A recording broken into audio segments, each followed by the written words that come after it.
right? So it cuts out, nothing's there. That little spring is going to help it go the other way, and that seal is going to seal itself, only allowing air to go in one direction. It only allows air to go in this direction, and it only allows air to go in that direction. It cannot go back the other way, or the one-way check valve does not work.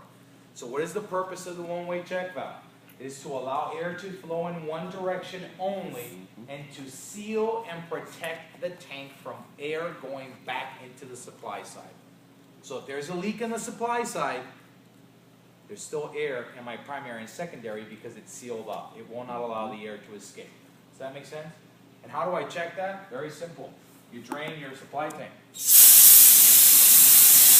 not moving, right?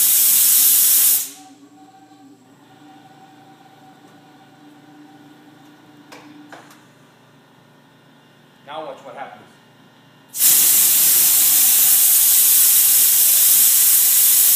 Why is that one dropping? The one-way check valve's not working. What valve's not working? Alright, so if this one's dropping, the one-way check valve in my primary tank is not working.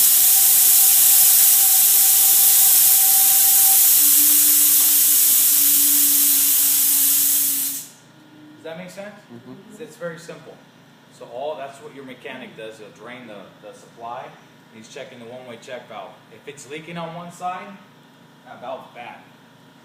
Because it's only allowing the air to go in one direction. Now it's allowing it to go the other direction. I got to change it. Make sense? All right. Now, when do I get to check this without being a mechanic? Well, it's very simple. If you don't have the means of draining this supply reservoir, you can basically wait the 1 minute on the static break test, and if it's leaking, this might be one of those valves that is leaking. Not to say that it could be something else, but it could be somewhere that's connected to the tank. Anything that's connected to the tank could be leaking under the static break check. All right?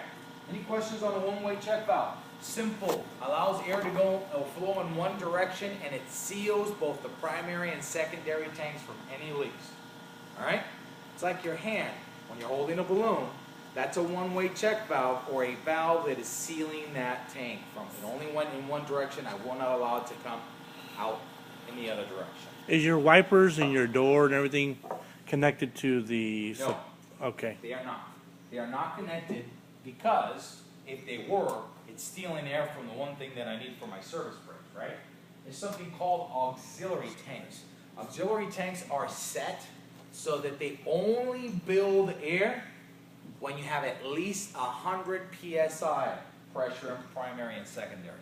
So until I get to 100 psi, I'm not giving you air for your door or your wipers. Gotcha. Now, so you'll see that when you drain the tanks down, then you'll see that it's building.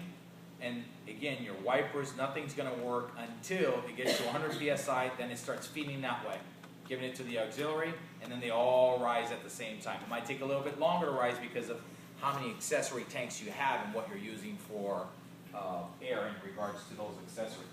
So it is not, just in case that accessory does leak, if it does leak, you're not going to see it in these tanks. If you see it in these tanks, there's a one-way check valve or a check valve somewhere that's not working. It should not leak if your door is leaking air. Yes? So there's a separate tank, there's another tank. Another for the tank. doors, for Absolutely. You can have 15 tanks under that bus. Wow. There's only 2 tanks, one for the primary and secondary, that really matter. So that reserve is strictly for just the refrigerator. That's it. This right here, brakes. This supplies everything. But it will not supply everything until these guys right here have enough air so that you can stop and go. That's the reason why we say don't move a bus until you have at least 100 psi. You need that much volume to move all the moving parts with air pressure. All right? You got a question? How did you make the one-way check valve Fail? open? Yeah. Well, I broke it. Is it electric? I mean, is it No. have an electric No, I component? went back here and I pulled the valve out. No, it goes this way. Just like this. You see, I pulled it, This one, this one. and then I, You pulled the valve. oh, it doesn't work now. I don't know. What would you do? There we go. All right.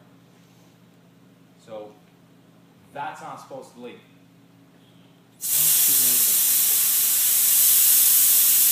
This one works, that one doesn't. It is, it's electrical. but it's not electrical on your bus. Okay. All right. Again, it's set up so that I can make the system fail, so that I can teach it. Right? But I don't have to do that. I can tell you something simple. All right. If your one-way check valve doesn't work, you're going to check it during your static brake check. You want to actually physically check it, and you have a valve. Yeah, go ahead and pull the valve that says supply or wet tank. None of these should move. You're looking at your tanks and your gauges. These should not.